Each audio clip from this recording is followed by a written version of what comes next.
तो जय श्री राम जय श्री राम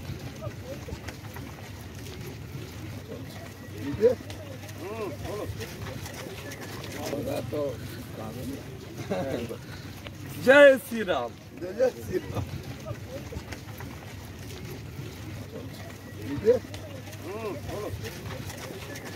কষ্ট তোমাদের কষ্ট নয় ভুল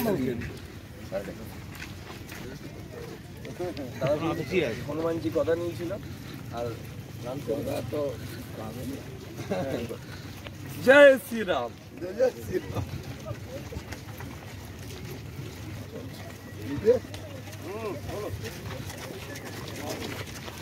সমাধান পিছা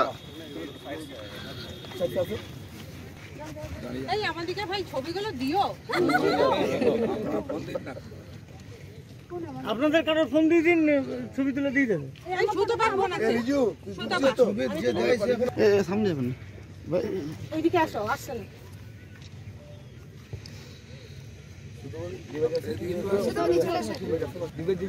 আপনার আমারই বেড়ে যাবে একদম একদম আমাদের বেড়ে যাচ্ছে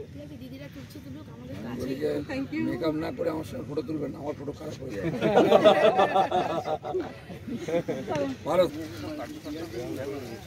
কার্যকর্তা না টিএমসি কেও সোজা করবো কার্যকর্তা সোজা হবে না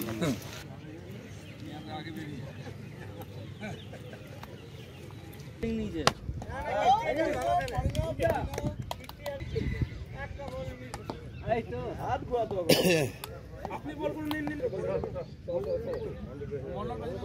হ্যাঁ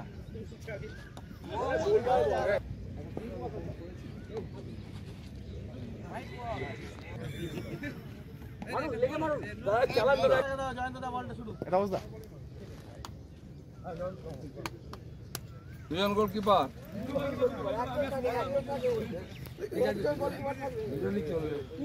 ফুটবল দেখেছিস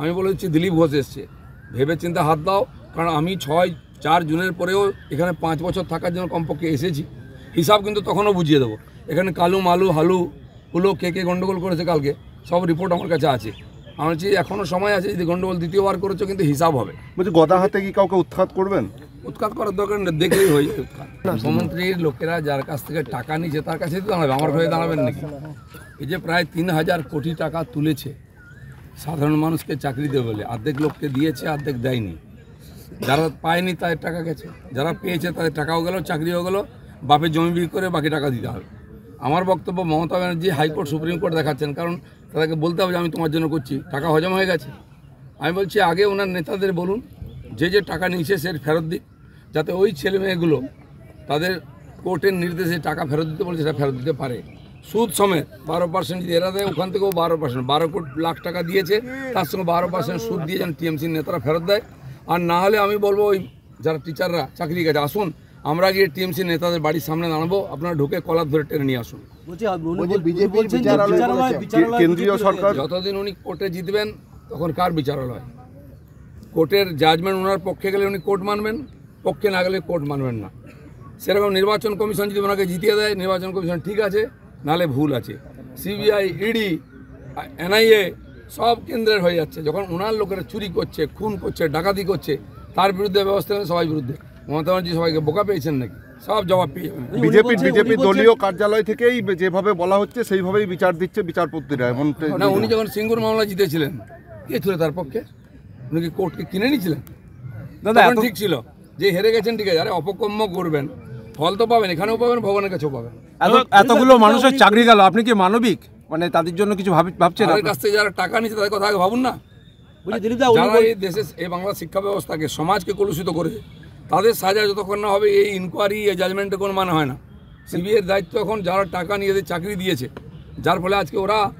রাস্তায় বসে গেল সেই লোকগুলোকে খুঁজে বার করা সবার সামনে কমপক্ষে এক্সপোজ করা বাকি তো তার সারা জীবন কি হবে মুখ্যমন্ত্রী বলছেন যে মুখ্যমন্ত্রী এবং অভিষেক ব্যানার্জি দুজনেরই লাইভ থ্রেট আছে এবং বিজেপির দিকে অভিযোগ কে ওদের থ্রেট করবে টেররিস্টরা ভয় দেখায় আমাদের নেতাদের খুন করেছে ভয় দেখাতো যারা পার্টিতেই টেররিস্ট আছে যারা সারা দেশের টেররিস্টদের বাংলায় শেল্টার দিয়েছে টেররিস্ট নিয়ে যারা ঘুরে বেড়ায় শাহজাহানের মতো টেররিস্টকে কে পুষেছে তাদেরকে কে মারবে আর ইলেকশনে কোনো ইস্যু নাই, এখন প্রাণের ভয়, এই তাই পুলিশকে ফিট করেছে, এই বলো তাই বলো, এই সব সিম্প্যাথির ভোট চলে যায়। আমি মহিলা, সেটা চলে গেছে, আমার ঠ্যাং ভেঙেছে চলে গেছে, আমার মাথা পেটেছে চলে গেছে, এখন আমাকে মারছে।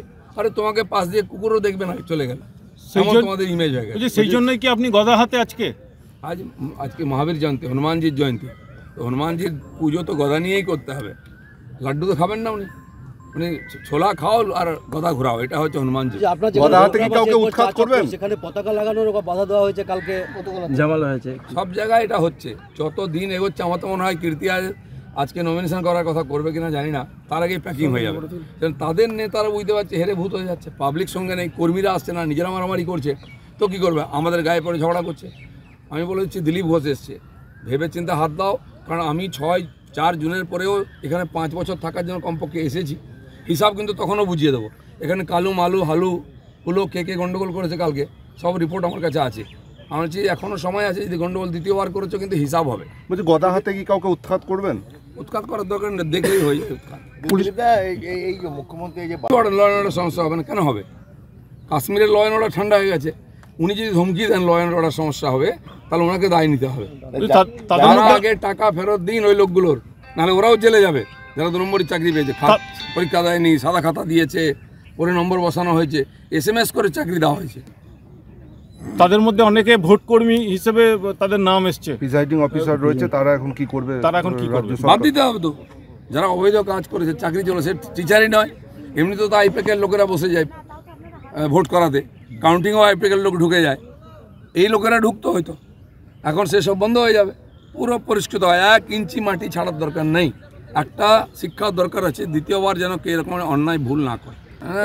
5 বছর, আপনি 12 বছরের গল্প শুনুন, পশ্চিমবাংলায় সব ডিপার্টমেন্ট সব কিছু আস্তে আস্তে ধ্বংস হয়ে যাচ্ছে। একটা প্রজন্ম নষ্ট, যে পরীক্ষা দিল না, যে পাস করলো না, সেই যদি টিচারই করে, তো আমাদের ভবিষ্যৎ প্রজন্ম কি তৈরি হচ্ছে? আর ক্ষতি না হোক, এটা আমরা চাই। তারা বড় বড় কথা বলছে ডোনেশন বন্ডের, তারা কেন টাকা নিয়েছে? যদি নিয়েই দেখে সে টাকা ফেরত দিক পার্টিকে, যারা দিয়েছে। এরা এত হাম্মক, বলছে আমার বাড়ির সামনে কেউ বন্ড দিয়ে গেছে। তোদের মতো এরকম হাঁটুতে বুদ্ধি আছে নাকি? লোক বোঝে না কিছু, আমার বাড়ির সামনে দিতে পারতো, আপনার বাড়ি CPM অফিসে কেন দিল না? চেনে না, ড্রপ বক্সে ফেলে যাচ্ছে, টাকা ফেলার জায়গা নেই। বোমা বিস্ফোরণ কি হবে 1 সপ্তাহ পর? রোজই তো বিস্ফোরণ হচ্ছে, বোমা ফাটছে, এখন অ্যাটম বোম ফাটছে, একটা হয়েছে, সবে শুরু হয়েছে। দেখুন না, বোমা তো কত ফাটছে, আজ কি নাকি? ওরা পাড়ায় ফাটায় আর বাকিরা কোর্টে ফাটাচ্ছে, এদিকে ফাটাচ্ছে, এত থাপ্পড় খাচ্ছে কোর্টে গিয়ে, লাল হয়ে গেছে, তাও দেখো লজ্জাও নেই। আবার সুপ্রিম কোর্ট যাচ্ছে, সুপ্রিম কোর্টে গেলে কি হবে, আগেও গেছে। ওরা ওই কি রক্ষা কবচ নিতে যেত, একদিন বাঁচাবার জন্য যাচ্ছে। আমি বলছি ইউনেও চলে যান, কেউ বাঁচাতে পারবে না।